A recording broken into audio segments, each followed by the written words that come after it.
Happy Friday, and welcome to another episode of BrainScratch. I'm John Lorden. We have another big mystery to look into together today.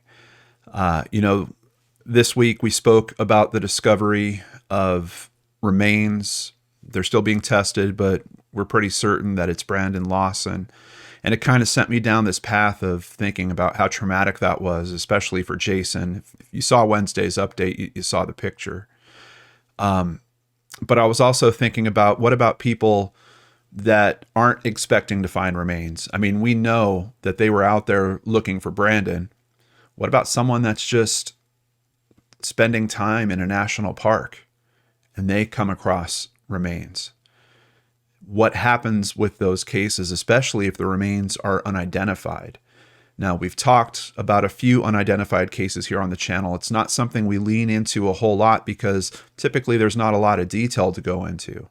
But in today's case, this one from Canada, we have remains discovered and a lot of personal items.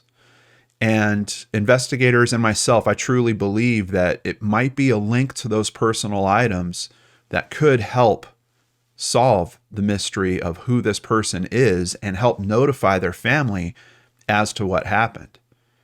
And this isn't a case that is very recent. This is a case that's reaching back over 20 years, which of course makes some of these personal items very hard to research or connect. And maybe it takes an expert out there. Maybe it takes you to help bridge that gap of knowledge and give investigators the piece that they need. Let's dive into this together and start by learning where this takes place. Banff is Canada's first national park. It's located in the province of Alberta. It was established in 1885, and it is over 1.6 million acres in size. Every year, 4 million people come to visit this area. That's part of what makes today's case a little tricky as well, because if you do find unidentified remains there, that doesn't necessarily mean that they lived in Alberta. They could have come from the other side of the country. They could have come from outside of the country. What are we going to learn? We'll keep pushing into the details to see what you guys think about those possibilities. But just to kind of round this out, in 1883, on the slopes of the Canadian Rocky Mountains, 3 railway workers discovered a natural hot spring, and from there, the park was born. Now, the particular location where these remains were found is known as Sulphur Mountain, and we can see in this photo, just looks amazing. Looks like a very beautiful area. Sulphur Mountain, named for the 2 sulphurous hot springs found on its lower slopes, will amaze you with awe-inspiring 360-degree views of 6 mountain ranges, the Bow Valley and the town of Banff. The mountain has been the site of 2 research facilities. In 1903, a meteorological observatory building was built on the peak, and you can still walk around the building and peer through a window to see its rustic interior. In 1956 through 1957, the Sulphur Mountain Cosmic Ray Station was built to study cosmic rays as part of the International Geophysical Year. It is now a National Historic Site of Canada, and a plaque marks its location. That Cosmic Ray Station ties into the case a little bit because there's a kind of an old road that was used to access that station.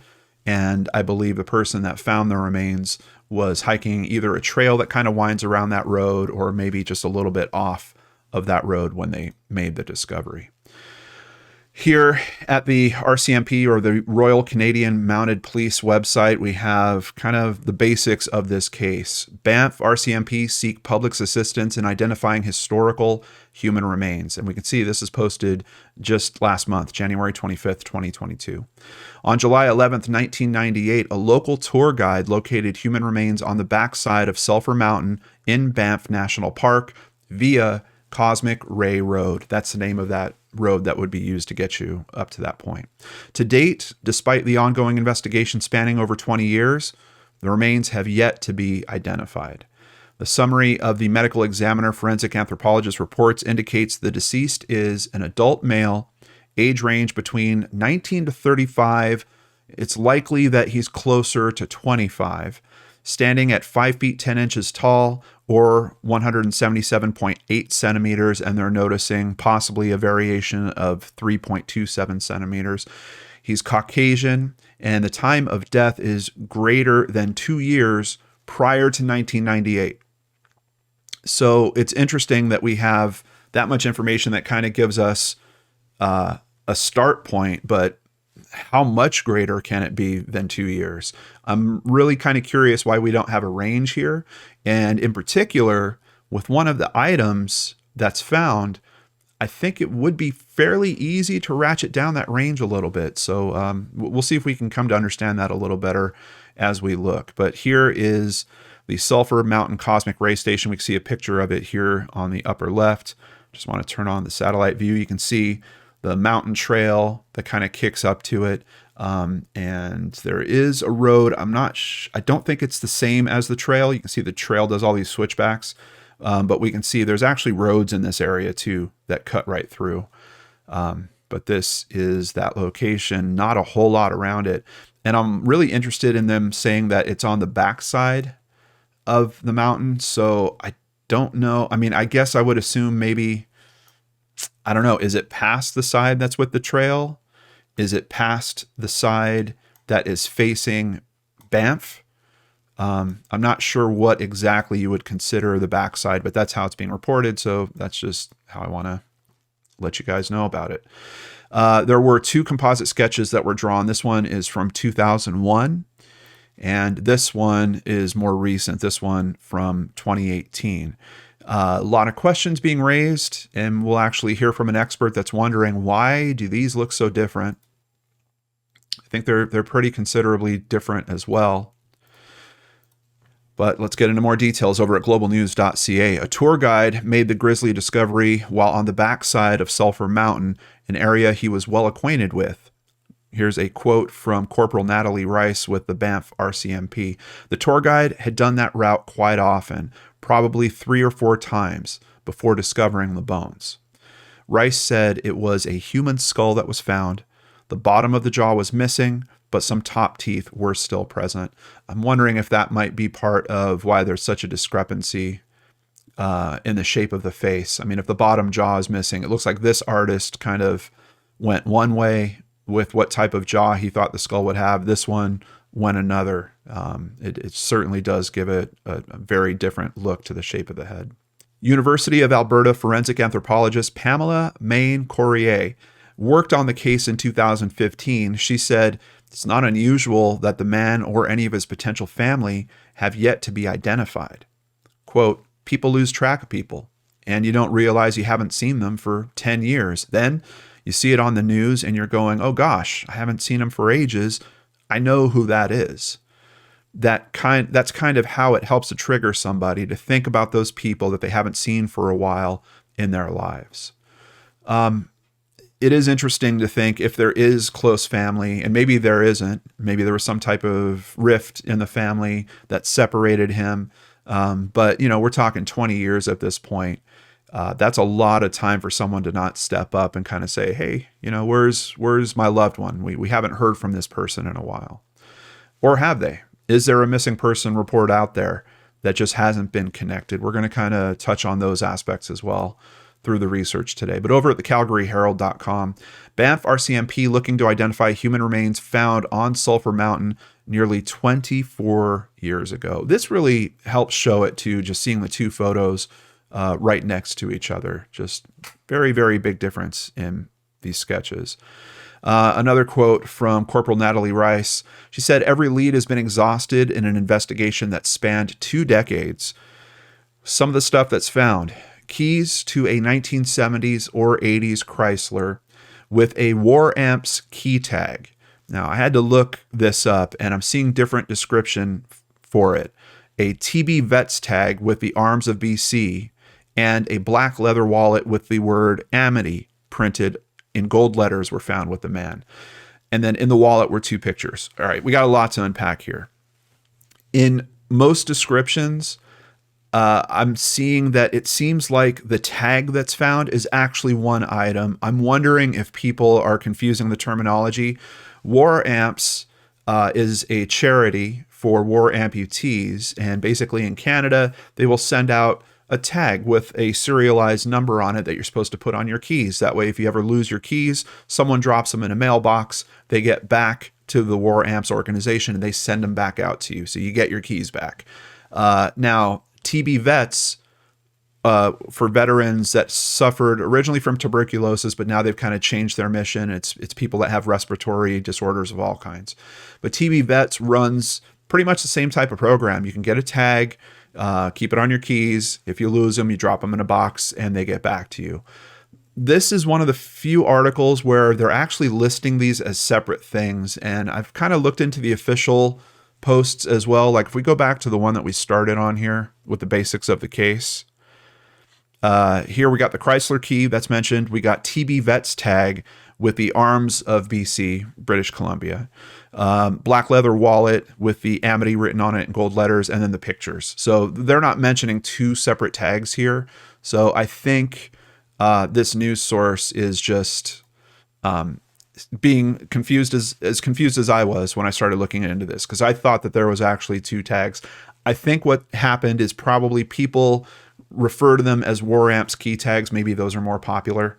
And for some reason, the details have been kind of mashed up. It looks like it's only one tag. But we also mentioned, we also have two photos. And here are the two photos. We'll look at some close-ups of them. Actually, let's go ahead and do that right now. Obviously, we have a woman in this photo, what looks to be a woman. I can't really make out the background. It could be a chair, could be part of a building, could be some type of wall that's behind her.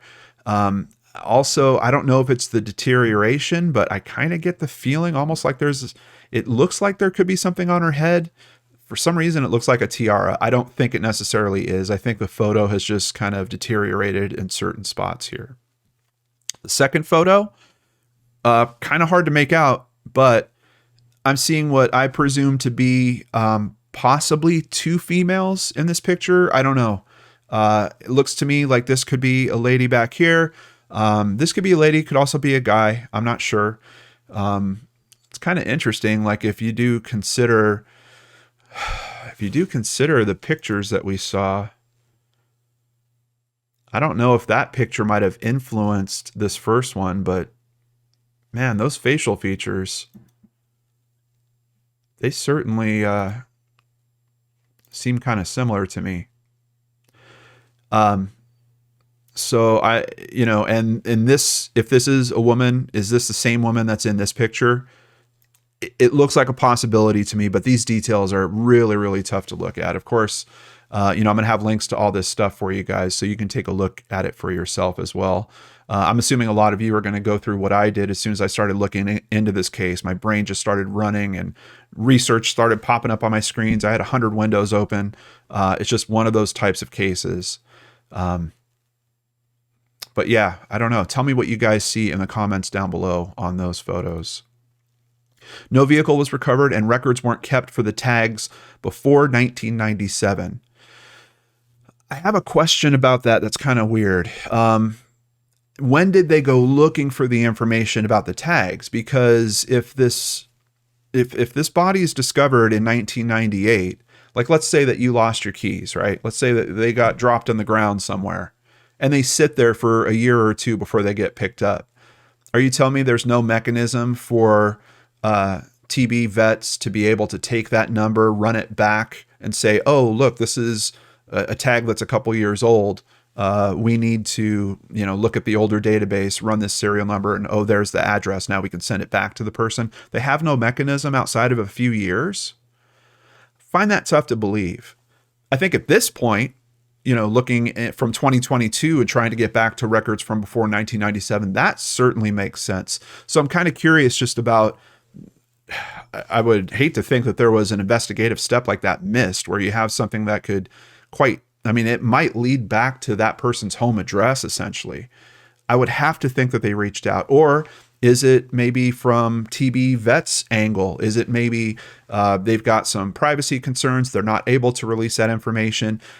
I don't know if I believe that, because it seems kind of strange that someone that would start an organization like that that's literally kind enough to help you get your car keys back if you lose them would say no to the RCMP. No, we're not going to help you try to identify these unidentified remains. It just doesn't seem quite right. So I don't know what's up with that. It seems like a weird part of the story that I just can't really rectify. When we've got some other considerations about that tag we're going to touch on as well. But really important note here, on the back of one of the photos, a partial address was written. And they've got the address here, 524, and then space 6. I just copy pasted this address and dropped it right in. And Google Maps takes us to a location. It's basically a home. And it just makes you wonder, is this home part of it? Now, we're going to hear from Corporal Rice. They ran this address down. It didn't pan out for some reason.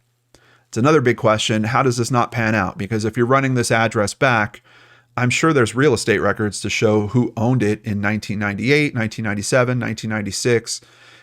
Could you reach out to those owners, potentially find out what's happening? Now, of course, there's other possibilities there. Maybe they did reach out to the owners and the owners are like, oh, we had a bunch of renters that came through. I don't know. We don't have records on that.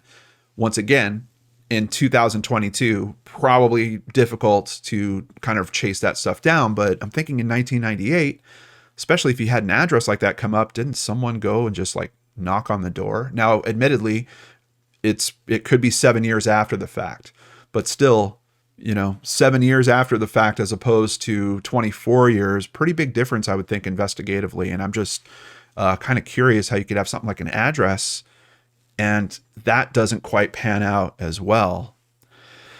Rice said the address was traced to Quebec, but the trail went cold. That's another consideration. The address basically traced to almost the other end of Canada.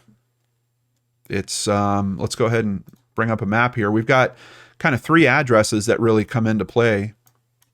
So we have where the remains are located here at Sulphur Mountain. This address that was found on the back of the picture, way, way, way, way out here, over on nearly the east coast of Canada. And then, of course, the other potential address is the tag. The address that you're supposed to mail the keys back to was 530 West Broadway in British Columbia, quite a bit closer to the Sulphur Mountain, but still, we have a mystery here that literally the 3 pieces are spanning the entire width of the country of Canada. Corporal Rice makes a very good point here. There are lots of people invested in unsolved cases who might be highly educated in a specific area, like with the address. We've tracked it down and exhausted all avenues, but somebody may know something obsolete. It could be the tip that puts us in the right direction of where we could locate this person's family, she said. It could be, especially if it was that situation like a renter that the owners no longer have connectivity to or records of.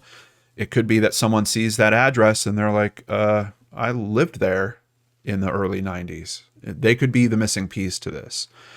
As technology evolves, we open these cases back up and have another look, get a fresh set of eyes on them to see if any more potential leads can transpire, said Rice. This one is solvable. There's a lot of pieces at play here. And I think she's knowing that they have bone, of course. I can tell you they do have DNA from that as well. Also some other records that we're going to be able to talk about. It makes a lot of sense that this is solvable. And that's one thing that I'm not seeing in this case. Any attempt at genetic genealogy being kind of thrown at it. Maybe that's the next step. I mean, it seems like this case is kind of ramping up again as of last month. We'll kind of hear some reasons why as we get into later articles. Over at Cochrane Now, so a couple more items to talk about. We've got, once again, here they're referring to it as the War Amps key tag. I'm going to keep sticking with the TB Vets key tag because that's what's in the official description. And then this black leather wallet with Amity in gold lettering. That's one of the first things that I tore into because I was wondering just that term. Is it a brand? Yes, absolutely. It was a brand specifically for leather wallets. It ran from like 1915 until the late 90s, actually. And as you can see in this sample here, you can still buy these things all over the internet. We have black leather and in gold writing on the inside of it. Amity. Now, I wish they would have given us a picture of it just so we can confirm that, but I think the probability that it is this brand is extremely, extremely high. And we can see another example of it here where it only has Amity, because I know when I was looking at this sample, I'm like, well, it says cowhide under it. Wouldn't they have noted that as well? It looks like in some variations, it literally just says the word Amity.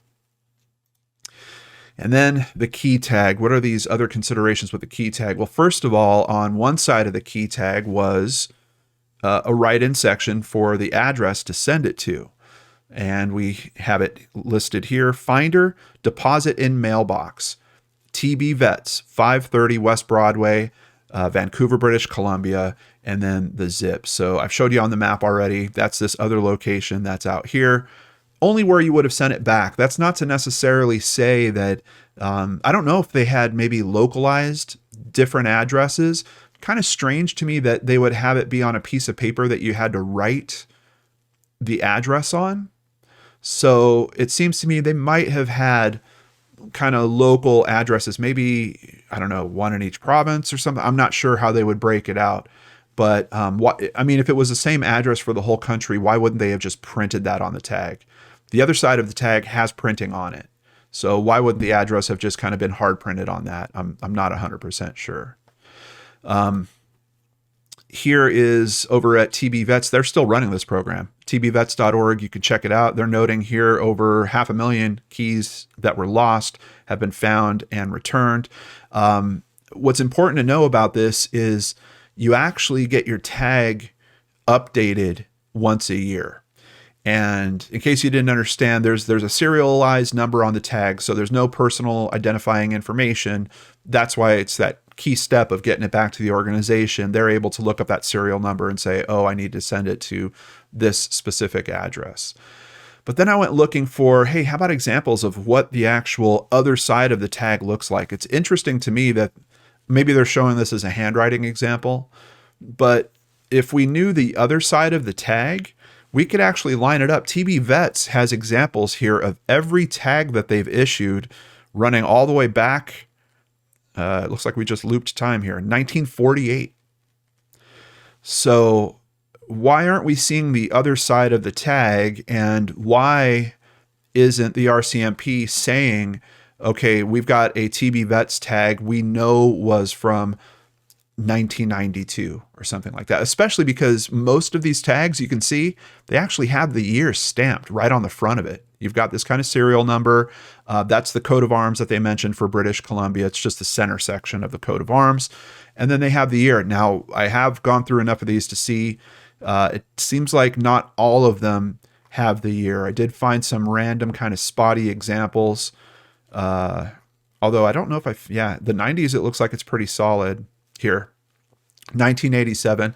I'm curious. This picture looks like it was edited. It looks like for some reason where it said British Columbia at the top was knocked out. And it looks like there might be some editing here. So there's a chance that the year actually is on that model as well. But even if not, and I wonder if they're doing this for their records keeping, you can see that the ink for the lettering changes. The actual coat of arms, there's variations in that design. The color changes pretty randomly or from year to year. There's a lot of identifying factors here. I'm almost certain that if the other side is complete enough, it could be that it degraded to the point where you couldn't see the artwork or something. I'm almost certain that the RCMP should be able to say, we've got a 1994 tag here. And that would put kind of a start date to this person and when they went missing. Because obviously, okay, if those tags were sent out in that year, this person was still around that year, got the tag, put it on their keys. So why do we have this open-ended, we think that they died 2 years or prior to 1998? Like, why is it such an open-ended range? It sounds to me like it should be, we know for certain that this person died between 1994 and when they were discovered in 1998, or including the forensic anthropologist information, this person has a 1994 tag, but we think that they died somewhere around 1996. It should really kind of close that time frame up a little bit. So I'm just curious why that information isn't necessarily being put out publicly. And someone else has some questions too over here at Yahoo. A former Alberta chief medical examiner and forensic pathologist wonders about the time frame between 1998 and today. So he's thinking about the investigative time frame. What have they been doing since? Dr. John Butt said in a phone interview with CBC News from his Vancouver home. He said the two composite drawings are quite different from one another. We've already touched on that, but his quote here is, "They appear to be two different artists and they don't have the same idea." Another quote, "There is another program the RCMP had. It was available to any police force for a sum around 1985. It was computer-based. You put in a number of factors and measurements and you get a picture out of it. It's called computer augmented identification." It's a good point. And we know that they have the top section of the skull. Isn't there some kind of modern 3D mapping tool that can give us a new composite that would be even more reliable than these composites from the past? I think he's making some good points. He sounds like he's a little down on this case, but I do think he's making some good points. He said if he were working the case, he might have tried different avenues of investigation. Being in Banff, it might have been worthwhile for them to check in the United States, but I don't suppose they would have done that when they found an address in Quebec and a War Amps key tag. Once again, TB Vet's key tag. I don't think it rules out the U.S. necessarily, and I would like to think the RCMP has done some reach out to the U.S. records. If not, I mean, just looking through NamUs for missing persons cases that might line up. I don't think that's unreasonable. I think you have a lot of people that live close to the border and effectively travel back and forth. I mean, you can live in one country and travel to the other for work. Like, it's just, it's a possibility for sure. And I think the key tag, I don't know that necessarily kind of ties you. It's just, it sounds like it's a good service. If you did have a place where you were staying in Canada, even if you were a U.S. citizen, would it be kind of completely out of the realm of possibility that you would say, oh, this is kind of a cool feature. Yeah, I'm going to go ahead and register that, maybe make a donation. I don't think it's that far out. Yes, you've got that address on the back of the picture. Is it possible that this was a girlfriend, a personal friend, something along those lines? Yeah. So I'm not seeing, it'd be one thing if, they found his wallet. It'd be one thing if they were like, the identification is really messed up, but we can tell that it's certainly a driver's license from British Columbia or something along those lines. That's a bit of a different indicator than, hey, we've got this key tag from a admittedly Canadian-based organization. We've got an address on the back of a photo. I don't know that that's enough to kind of close off the U.S. But I also don't know that they didn't review that they didn't look in this direction and kind of try to see if there was a match. Another interesting aspect to this, they're saying that the deceased male possibly had rickets during his infancy. Over at the Mayo Clinic, rickets is the softening and weakening of bones in children, usually because of an extreme and prolonged vitamin D deficiency. Rare inherited problems also can cause rickets. That sentence just kind of stands out to me because, once again, if we get some type of genetic genealogy going on this, I don't know if they can identify if it was actually an inherited problem that caused the rickets, but if they can trace it back to that, maybe that could be another indicator for them helping to find the right family. Vitamin D helps your child's body absorb calcium and phosphorus from food. Not enough vitamin D makes it difficult to maintain proper calcium and phosphorus levels in bones, which can cause rickets. Some skeletal deformities caused by rickets may require corrective surgery. So I'm wondering if that's part of how they were able to take note of that and think that he might have had rickets during his infancy. So we mentioned it a few times, but also a set of Chrysler car keys for a vehicle from the 70s to the 80s. And they're once again noting no vehicle was actually recovered. Here is the photo of the car keys. And I like how they've done this. They've actually taken photos of both sides, forward and back. And honestly, I'm not 100% sure what this ring is out here. But we have the vehicle key, we have the trunk key. So basically one key for the ignition, a different one for the trunk. This is actually a gas cap key, and there's some type of logo on it. I zoomed this thing in and it turned into blocks on me, but I was able to make it out. It says Briggs and Stratton.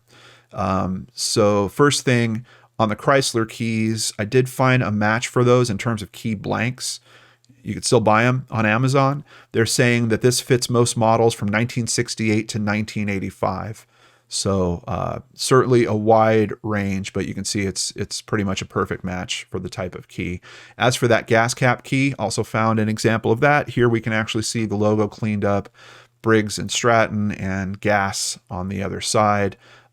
Perfect match for what we have here. This smaller key kind of reminds me just of like a key you would have for a lock, just a padlock somewhere. So I'm not sure. This could be just all related to the vehicle. What's interesting is I'm not seeing anything in terms of a house key.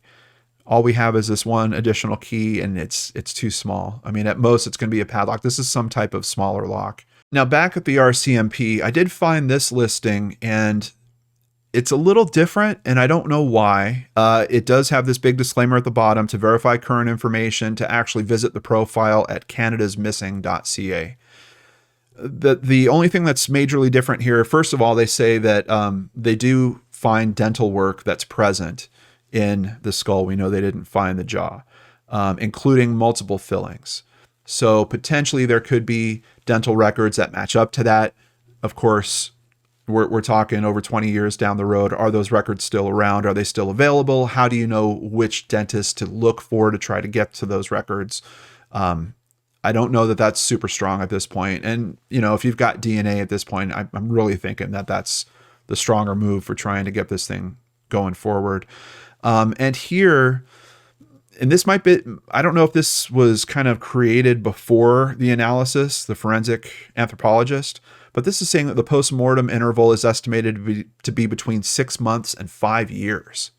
It's interesting, they have kind of an end date on it, and then we get the forensic anthropologist and they just have an estimated, well, the body was there longer than 2 years, which really kind of opens up that end date. Also for estimated age, they're saying 19 to 65. What's curious is the photo that they're showing is the more recent of the photos. This is the one from 2018, and the case reference number actually has 2018 built into it. So it looks like this profile was generated in 2018. Maybe that's when another detective picked it up and they kind of made another run at it and put this information out. But that means that the forensic information was there. So why do we have these differences? Honestly, not completely unheard of in these unidentified remains cases. I've actually seen some cases where they have made connections, found the missing person, and the information just doesn't line up. Like they got the height completely wrong, the age is wrong. In some cases, we've even seen the sex be wrong. It's not a perfect thing when you're dealing with, you know, very few remains that have been out there for a very long time. So these estimates certainly have some flux in them. And I think that's part of what makes it difficult when you want to go looking for like missing persons records, knowing, you know, yeah, I can go to NamUs right now and I can say, I want to search on every missing male in the US that was 5'8". But the truth of the matter is, in these cases, they very much likely don't have the full skeleton. So the height is really an estimated range, and that range can vary. The age can vary. I mean, it's really tough.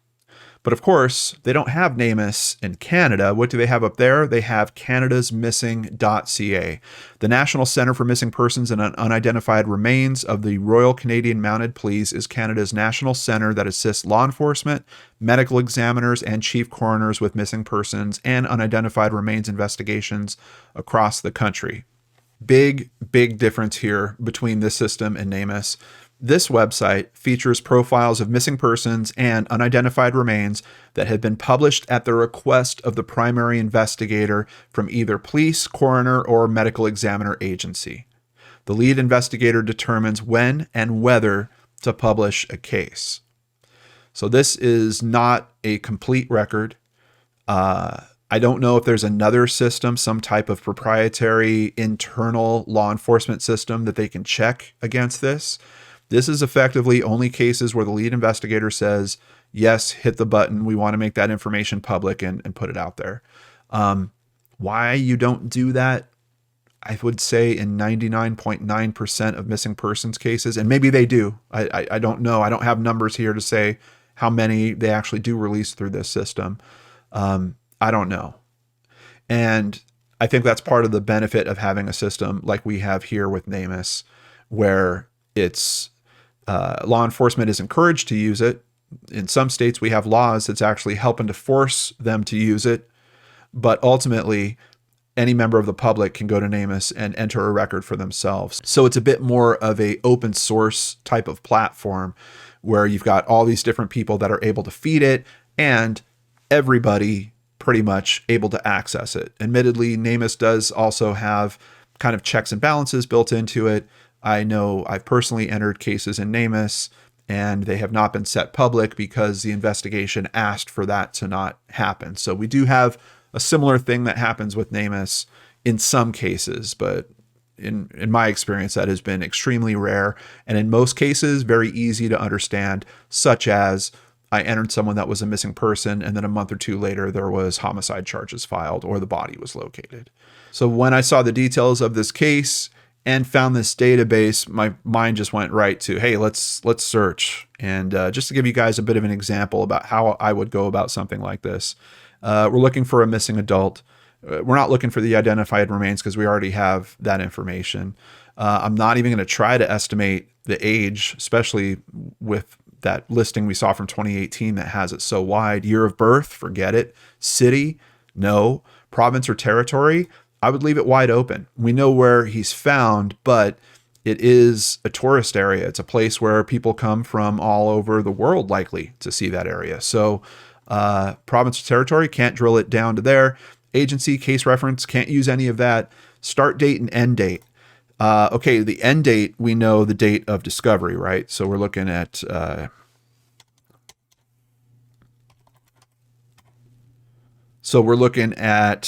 July 1998 for the start date.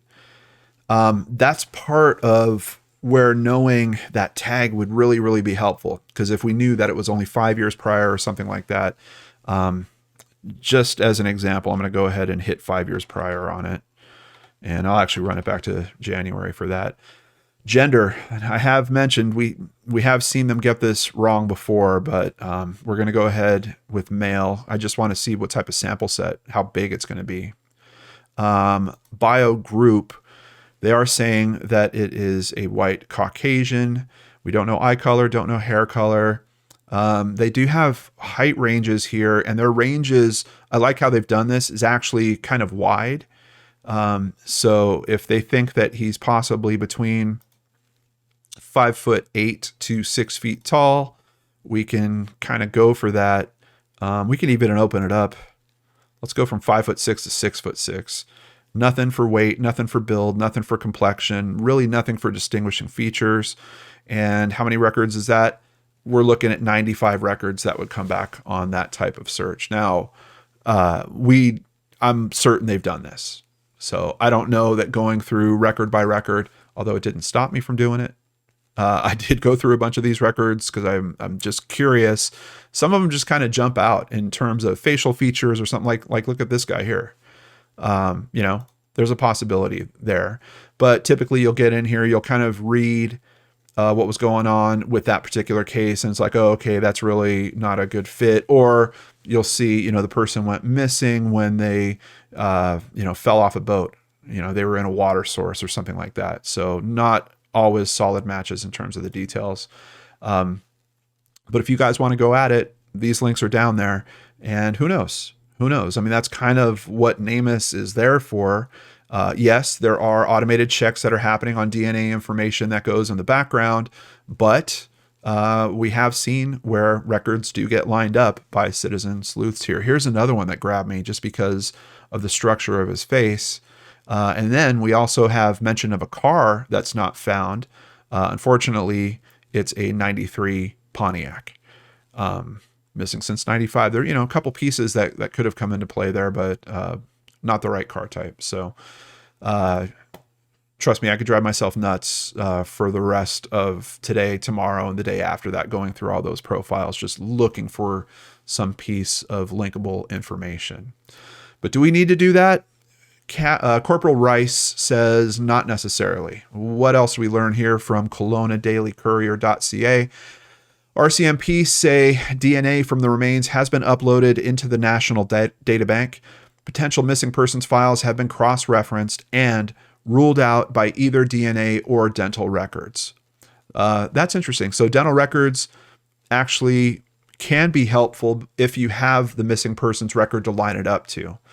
Unfortunately, it seems like they've already run through all that. We don't have any active missing persons records that are lining up with that. And there are not any outstanding missing persons cases that match this case. She says that there's been a lot of work done on the case over the past 20 years. She says that an investigator picks it up, tries to do whatever they can, it sits, and they move on. She added that investigators have also been unable to locate the vehicle that the keys belong to. That's another thing my brain kind of ran down. I don't know if there's some catalog or being able to tell by like the shape of the key, if that could lead to a possible model. I mean, you saw that, they're using the same like overall outline of the key, but for the actual nicks and grooves, is there some type of catalog of, hey, in 1980, we used this extra notch in particular for this make or something like that. I don't know. That's one of those things where maybe there's an expert out there that knows about that stuff. Maybe someone that worked in that field and they're like, yeah, there is that type of information. Or no, there's not that type of information, but there's a little serial number on the key somewhere. Something along those lines. She mentioned some big challenges, even in terms of that. Picking up a file this late to go back is even more challenging for systems checking. Say if it was a rental car, all those people don't keep records very long. So true, even if you do trace it back and you're like, okay, we know the car, we even have a license plate on it, but it's a rental. Once again, you're in a situation where you got to go to that company and expect that they're going to have records that are over 20 years old. It's probably not likely. She also said that Sulphur Mountain is a popular location, and over the years, there have been 3 bodies found there. Only one of them has been identified. So actually, it sounds like we've got another unidentified body in this area as well. Interestingly, CrimeStoppers has this case listed in their homicide department. And that's kind of a question too. Of course, what happened to this person? Here it is right here. Is there potentially some type of component here where maybe they were the victim of a crime? Let's go ahead and get back to more information from Corporal Rice. She says, quote, "There are no more real leads, but you just never know what reaches someone and what somebody may know. It's closure. If somebody can relate to this story at all, it's just a matter of providing DNA and we can cross-reference to rule if it's a family member or not." She said that she had extra time during the COVID-19 pandemic to look at some unsolved cases. She had a lab take another look at the items found to see if anything else could be unearthed. Quote, "I personally am interested in cold cases, and Banff had some that hadn't been reviewed in a while, so I thought I would put a new set of eyes on some files and included this one," she said. Really thankful that there's people that care about these types of cases out there and try to help them like this. She said that cold cases can and do get solved. It happens, and we've got nothing to lose at this point. There's DNA and dental on record, so it's very solvable because of those two factors. As to homicide, quote, "There was no evidence in support or to make us believe that it's homicide or anything like that based on the remains found," she said. Admittedly, from the information we heard earlier, it sounds like there's not a whole lot of remains found. And we don't have any real explanation in terms of what happened. No information came out in the forensic pathology, at least that was released publicly, as to why this person's life ended at that particular location. So it comes down to these several pieces of information, 2 composite sketches. I really hope they get some type of system that can create a newer composite sketch. Just double check this one from 2018. I would like to think that they felt like this one wasn't strong enough, and that's why they had another artist take an attempt at 2018. But maybe there's some type of computer automation that can help with this at this point. These photos, it looks like a woman in this photo, two people in this photo. I'm not sure. It could be two females, could be a guy and a girl. I really can't tell. Looks like maybe wearing a beanie or a toque. I'm not sure. An address on the back of that photo, a set of keys, and TB Vets tag that we only see one side of, unfortunately, and not the side that can help us make a better determination. As for Crime Stoppers, yes, they did list it in their homicide department, but they also listed it in the cold cases department. So I think that they're just trying to get as many eyes as they can on this information. And admittedly, that's what it needs. Like I said before, this is a case that seemingly spans the width of Canada, and we have an expert that's saying this might be someone from the US. And I think there's a chance of that. I don't know how strong it is, but certainly a chance. If you want to join in on the conversation, of course, the comments down below are a great place to do that, but also over at my friend Trisha's website, websleuths.com. They have a thread going where you can join in the conversation there as well. Maybe try to help whittle down one of the mysteries of all these different little pieces of information. Who knows? Any one of them could be the thread to actually crack this case and help a family learn what happened to their loved one and help give someone their name back and a proper memorial, proper burial. I really appreciate you guys spending some time on today's case with me.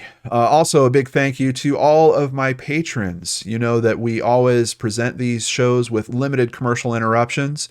We can't do that without your amazing support. So if you want to help support the channel, visit lordandarts.com, where you can sign up for Patreon, sign up for PayPal, buy merchandise, or buy us a coffee like Bettina67 recently did. We really appreciate your guys' support. If you can't support us that way, please take a moment, hit that like button down below. It does help get this video seen by more people, and that's exactly what we need to help in cases like this. So we appreciate you helping on that front as well. Have a nice weekend, everyone. Take care, and we'll see you again on Monday with a brand new episode of Case Cracked right here on the Lord and Arts channel.